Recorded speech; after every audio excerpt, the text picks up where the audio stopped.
Kawan inilah, dalam persidangan kasus iktp sebelumnya, mantan Ketua DPR Setia Novanto mengungkapkan bahwa Andi Narogong pernah melaporkan jika Ganjar Pranowo ini, yang saat itu menjabat sebagai Wakil Ketua Komisi 2 DPR, menerima uang sebesar $500.000 Amerika Serikat terkait proyek KTP elektronik. Babak baru dari kasus iktp nih, ada apa ya di kubu simbol kepala banteng ini?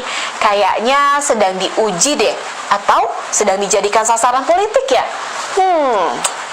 Ini sih harus segera diungkap dan juga diusut tuntas oleh para pejabat KPK.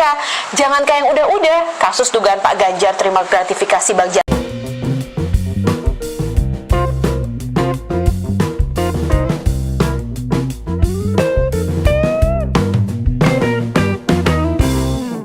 Assalamualaikum warahmatullahi wabarakatuh. Shalom, Om Swastiastu, Namo Buddhaya, salam kebajikan, salam sejahtera bagi kita semua. Rahayu, rahayu. Ya, kembali lagi dengan saya di sini Leonardo Sirait di channel kesayangan kita ini. Ya, teman-teman, kali ini kita akan membahas hal yang sangat menarik ya, menarik untuk kita simak bersama-sama. Oke, tanpa berlama-lama langsung aja kita saksikan dulu video berikut ini. Sekarang Pilpres sudah selesai toh? Sudah selesai.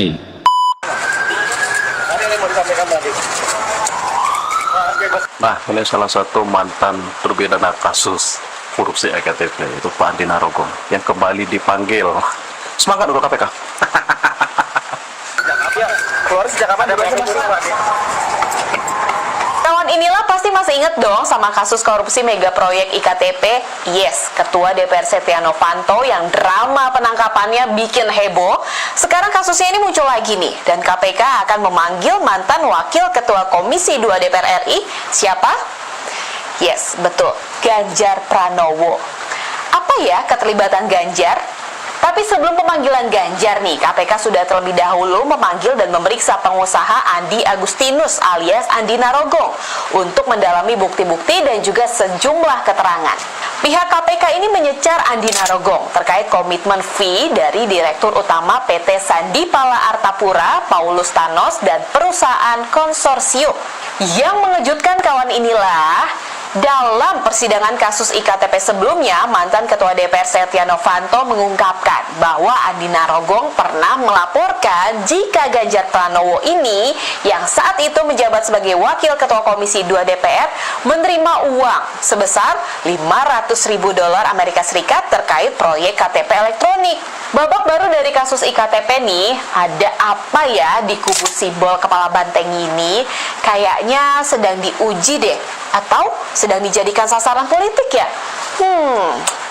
Ini sih harus segera diungkap dan juga diusut tuntas oleh para pejabat KPK. Jangan kayak yang udah-udah, kasus dugaan Pak Ganjar terima gratifikasi Bang Jateng juga kayaknya tenggelam ya. Terbentur pencalonan capres kayaknya ya tahun kemarin. Innalillahi wa inna ilaihi rojiun.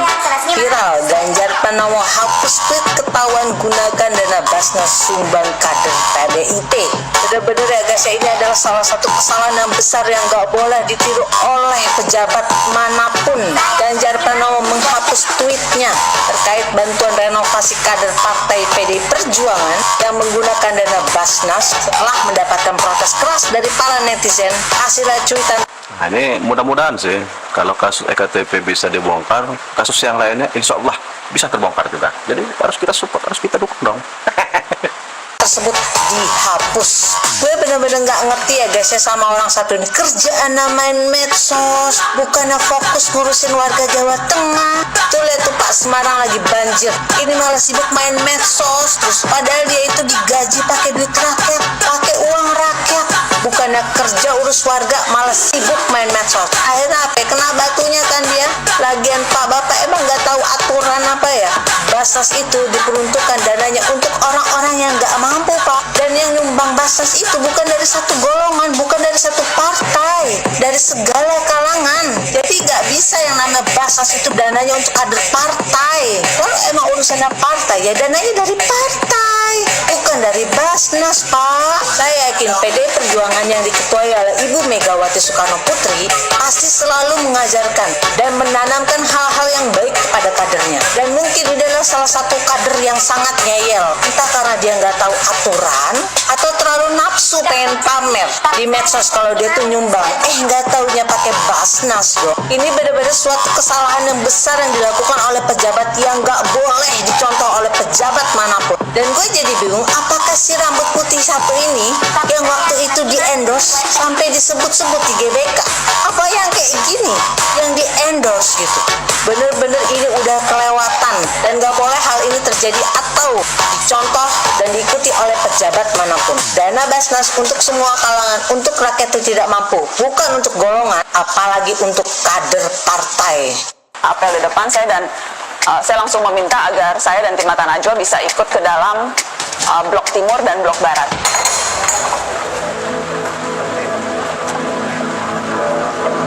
Sebelum masuk justru malah sudah curiga karena di papan nama itu terlihat ada stiker Setia Novanto yang berbeda dengan stiker yang lain begitu. Tampak masih relatif baru, tampak ukurannya lebih besar sehingga tampak menonjol. Saya tidak terlalu kesulitan waktu itu untuk mencari di mana daftar nama Setia Novanto karena langsung terlihat kok ini beda sendiri. Awalnya saya pikir karena mungkin saja karena ia relatif baru masuk di sana, tetapi sudah ada rasa kecurigaan sesungguhnya. Assalamualaikum Bapak.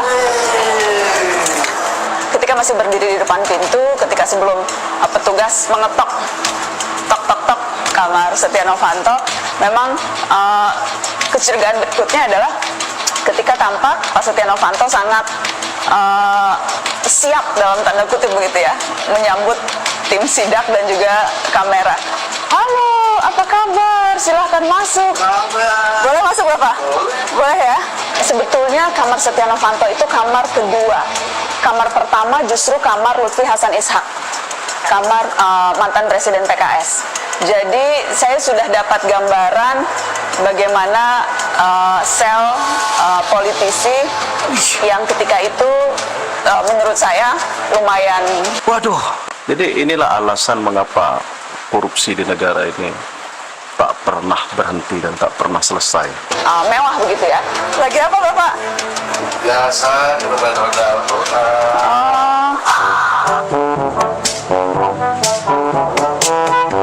Sehat-sehat Pak Seto. sehat. Tambah langsing saya lihat. Ya habis kita berdoa terus.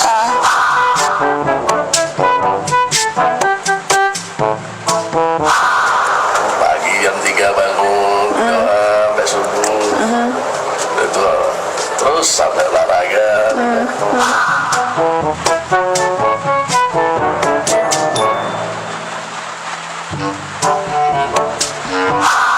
Oh, ini kamar Bapak ya. Ini semua ini Bapak bawa apa udah ada nih? Ini memang dari dulu udah ada gini. Dari dulu udah ada. Ketika melihat Ini bukan penjara, sini lebih ke kos-kosan, parah. barang-barang yang ada di sel Setia Novanto yang tidak sesuai dengan profilnya, alat mandi, makanan, parfum yang kemudian ternyata setelah kita lihat lagi itu parfum perempuan, beberapa pilihan produk perawatan yang rasa-rasanya dari perspektif subjektif saya itu tidak sesuai dengan profil Setia Novanto. Bapak baca apa Pak? Al-Quran. Kosakata Al-Quran. Buku tidak banyak, hanya ada satu yang kebetulan dipegang oleh Setia Novanto ketika kami tiba-tiba masuk ke dalam selnya. Ini curiga saya dengan penjara Pak Sekjen. Kemarin kan auranya bebasnya kan positif sekali. Tolong dicek itu penjara Pak Sekjen. Dan dikatakan bahwa ia sedang membaca Al-Quran. Baca Al-Quran terus itu sampai jam 9, jam 10 ya tidur. Terus jam pagi.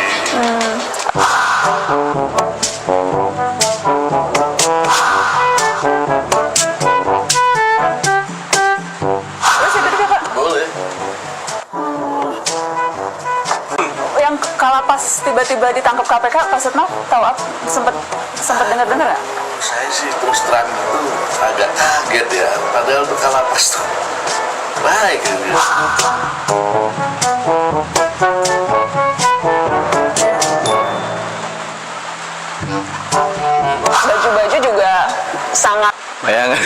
Ini penjara pura-pura sebagus itu, lagi penjara yang asli. Tolong ceklah penjara Pak Sekjen. Curiga saya, masalahnya Pak Sekjen mulai merasa nyaman katanya kemarin. Terbatas begitu ya, tidak seperti orang yang sudah tinggal di sel itu selama 3 bulan. Karena saya juga sempat menanyakan ke Pak Setia Novanto apakah memang itu sel pertamanya, dan dijawab ya sejak awal itu memang sel pertama, setelah sebelumnya memang ada masa pengenalan beberapa hari sehingga berada di tempat yang berbeda baru kemudian masuk ke sana. Jadi overall tidak terlihat seperti sel yang sudah ditinggali selama 3 bulan. Kaget juga ini. Iya, Pak. Seperti lain petugas tadi. Tapi bolak-balik waktu itu mau ngundang Pak Setia Novanto nggak mau datang. Habis gimana? Bapak lagi lari-lari sih. Sekarang nggak bisa lari sini, makanya saya samperin. Saya kaget. Yang terkonfirmasi sel palsu langsung oleh Menteri Yasona Lauli pada saat live Mata Najwa itu 2 sel. Sel Setia Novanto dan sel Nazarudin. Khusus sel Nazarudin kami memang ada kecurigaan soal bagaimana kondisi selnya yang rasanya terlalu sederhana dibandingkan dengan sel-sel yang lain. Belum lagi kalau kita ingat beberapa liputan media lain, sebutlah liputan majalah Tempo beberapa tahun yang lalu juga sempat menyebut bahwa walaupun Nazarudin di penjara tapi ia tetap saja bisa mengendalikan bisnisnya dari dalam penjara, dan rapat-rapat pun dilakukan di dalam LP. Jadi kecurigaan itu juga yang membuat kami tim Mata Najwa ketika melihat langsung sel Nazarudin merasa sulit untuk percaya bahwa itu adalah sel aslinya. Oke, jadi kemarin presiden kita itu dapat ancaman pembunuhan secara terbuka di sosial media. Jadi ada video Presiden Prabowo lagi iring-iringan mobil dan beliau berdiri di sunroof. Dan ada yang respon video itu dengan tulisan, "Gak ada yang mau kepala Prabowo." Gue yakin kita semua punya penembak yang bagus. Sama ada lagi yang bilang someone could have pulled JFK, atau seseorang bisa aja ngelakuin kayak yang dia Real demokrasi kebablasan. alami JFK, yang dimana Presiden JFK itu pernah ditembak pas lagi iring-iringan mobil pada waktu itu. Parahnya, banyak orang yang ngedukung hal ini dengan humor dan meme. Dan tebak kalian tahu siapa yang ngelakuin ini semua? Betul sekali, akun anonim. Karena udah dipastikan menurut analisa Institute Security and Strategy, ada kelompok ekstrim di Indonesia yang sedang memanfaatkan kekacauan ini buat melemahkan sistem di Indonesia. Tujuan mereka sebenarnya bukan buat menggantikan pemerintahan, tapi mereka mau merusak Indonesia dari dalam dengan cara mendorong masyarakat kehilangan kepercayaan terhadap negara, media, dan demokrasi di Indonesia. Makanya gue selalu bilang sama kalian, hati-hati kalau bersosial media, apalagi di Twitter. Soalnya di sana banyak kelompok ekstremis yang pakai akun anonim. Dan buat pemerintah, kalian jangan terlalu baik. Kalian tuh seharusnya bisa tegas dan keras sama kelompok ekstremis kayak gini. Karena jujur, kita masyarakat lama-lama juga risih dan muak sama keributan yang mereka buat. Sekarang gue mendengar pendapat kalian di kolom komentar. Negeri ini tidak boleh berubah dari negara hukum menjadi negara kekuasaan. Negara ini harus dikembalikan menjadi negara hukum. Apa bedanya negara hukum dengan negara kekuasaan? Negara hukum mengatur kekuasaan. Tapi kalau negara kekuasaan, kekuasaan mengatur hukum. Kita tidak boleh kekuasaan yang mengatur hukum. Justru dibalik, hukum kita yang mengendalikan kekuasaan. Keren kan kata-katanya? Pantas saja banyak anak-anak Abah yang terbius oleh kata-kata Pak Anies atau Abah. Bagi mereka-mereka ini, para pendukung Abahnya. Tapi bagi saya, manusia satu ini tidak pernah konsisten dengan kata-kata dia sendiri, ya. Karena dia itu pintar membolak-balikan fakta atau kata-kata dia. Satu, ya, dia pernah berkata di Mata Najwa, tidak akan pernah menjadi bagian orang-orang yang akan berkhianat kepada Pak Prabowo. Itu satu kata yang dia langgar, dia lupa, dan akhirnya dia berkhianat kepada Pak Prabowo. Yang kedua, di Pilgub DKI di tahun 2017, ya, sebelumnya Pak Ahok ini pernah melakukan reklamasi, dan Pak Anies ini menolak atau mengatakan tolak reklamasi. Tapi setelah dia menjadi gubernur, dia lupa lagi dengan kata-kata dia sendiri. Dia mengatakan seperti ini, kapan saya mengatakan tolak reklamasi? Dan akhirnya dia sendiri meneruskan reklamasi itu. Dan yang ketiga, waktu di era Pak Ahok menjadi gubernur, terjadi banjir, ya. Pak Anies ini menyindir Pak Ahok dengan kata-kata seperti ini, gempa tidak dalam kendali manusia, tapi air hujan masih dalam kendali manusia. Dan dia lupa lagi dengan kata-kata dia sendiri, ya. Ketika dia menjadi gubernur, dia berkata seperti ini untuk pembelaan dirinya. air hujan tidak dalam kendali manusia. Ya inilah, manusia satu ini memang tidak pernah konsisten dengan kata-kata dia sendiri. Yang dia katakan seperti itu. Kata-kata dia sendiri selalu dia langgar atau selalu dia lupakan. Dan gua heran ternak-ternaknya mau gitu dikibulin terus. Tapi dia selalu terlalu pintar ya, sangat pintar sekali untuk menyindir lawan-lawan politiknya. Tapi dia ya selalu melanggar kata-kata yang dia ucapkan sendiri. Inilah manusia yang tidak pernah konsisten dengan kata-katanya. Ya. Formula itu dia menjadi kontroversi karena kesulitan atau ada hambatan psikopolitis lagi. Jadi setiap akan diperiksa itu ada hambatan politis, psikologis, karena selalu dituding ingin menjegal Anies. Sehingga KPK itu setiap nyebut mau menyelidiki gitu, orang mau demo, KPK-nya mau dibakar. Kalau ini ya untuk menjegal gitu, sehingga ya gamang. Apakah kasus korupsinya ada indikasinya kuat? Laporan BPK. Laporan BPK itu menyimpulkan formula itu tidak boleh dibiayai oleh APBN maupun APBD. Nah, dengarkan ini anak abah, kalian itu sudah terkirim opini dari abah kalian, jadi sudah dimanfaatkan abah kalian. Jadi hati-hati, didengarkan baik-baik ini. Mantan Menko Polhukam.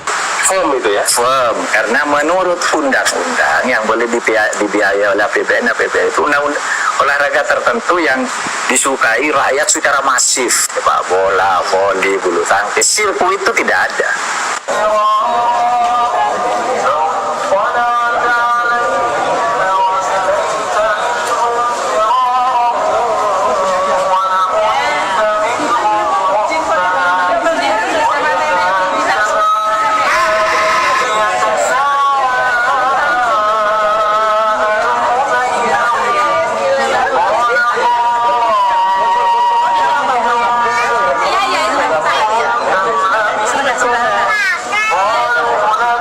Disukai mak-mak loh.